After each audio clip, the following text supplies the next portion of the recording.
Is the Kobalt MAX-Lithium 42-inch lawn tractor the best battery-powered lawnmower you've never heard of? Well, the cut quality is pretty good, it's priced the same as an entry-level John Deere, and there's no maintenance to worry about. So let me tell you about how I ended up with one. For 5 years I've been mowing my lawn with a trusty Push Honda HRX 217 HYA. The lawn is a little under a half acre, so it was taking 45 minutes a mow, and I was ready for an upgrade for something that could cut down on the time. I've got a halfway decent sized front yard and backyard, and 2 narrow strips on either side of the house that are sloped, one side at 12 degrees and one side at 15 degrees, so a zero turn was out of the question. Before the Kobalt, I had actually purchased a Cub Cadet Z2 42S, thinking I had found the perfect unicorn mower. However, I returned it quickly after purchasing it for a few reasons. Sitting on the Cub Cadet, the ergonomics were terrible, it was expensive at almost $5,000, and I was already dreading the maintenance required of oil changes, oil filters, 2 spark plugs, air filters every year. And not to mention, one of my biggest pet peeves when you have an engine of that size with zero emissions equipment, it's constantly working in fumes and smelling like gas when you get off the mower. Was the Cub Cadet built sturdier than the Kobalt? Most definitely. Was it built in the US instead of China? Yes, but in my opinion, the negatives outweighed the pros. I was on the hunt for the perfect electric lawnmower, something that had a good value, and I could finish my lawn without having to worry about charge anxiety. I almost bought the popular Ego T6 lawn tractor until I found the Kobalt that's better in every way and $1,000 cheaper. Well, let's back up a second. Both tractors are actually made by the same parent company, Chevron, you know, China and stealing intellectual property. I'm sure that name was just an accident. In all seriousness, there's one very surprising difference between the Kobalt and the Ego lawn tractors, even though they're made by the same parent company. The Kobalt uses one larger, non-removable, 52-volt, 40-amp-hour lithium iron phosphate battery, while the Ego uses 6-amp-hour, 56-volt lithium batteries with a lithium nickel manganese cobalt oxide composition. Digging into the chemical composition of the lithium iron phosphate battery found in the Kobalt, in comparison to the Ego, it has a far superior lifespan as far as charge cycles, and estimated anywhere from double to 6 times the amount of charge cycles. In addition to that, it has a lower depth of discharge, meaning you can discharge it all the way down to 0%, where the ARC batteries like to be kept between 20%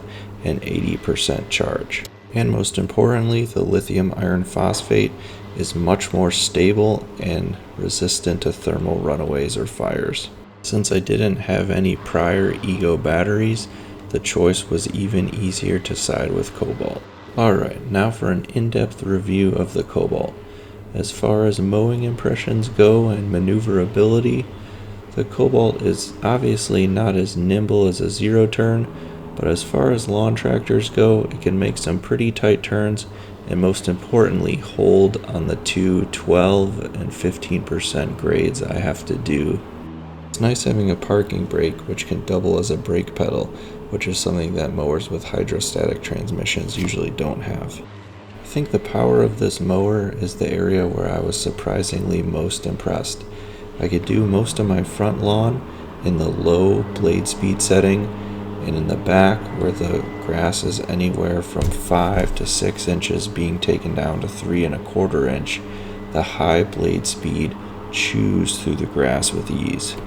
One of the best things about this mower is even at the high blade speed, ear protection is not required, as the noise is only slightly higher than a box fan or a shop fan at high speed.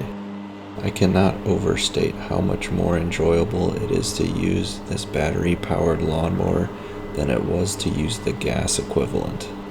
I can finish the half acre with about 50% charge remaining, using half my time spent at high blade speed and half spent at low blade speed. While the product page rates this mower at 1.5 acres, I would realistically say 1 acre is probably a better one charge target. I only mow once a week in Michigan, so the grass is kind of long and definitely not the most ideal. So if you have time to mow more than once a week and are taking off smaller clippings per session, you may be able to economize a few more square footage out of each charge. From what I've noticed, the passes that require me to go uphill are actually what eat the battery the most. I really like how the side discharge seems to do a pretty good job of keeping the mower deck clean, and I did buy a mulch kit from the Ego version to try mulching the leaves in the fall. As far as build quality goes, I'm honestly really impressed with the Kobalt.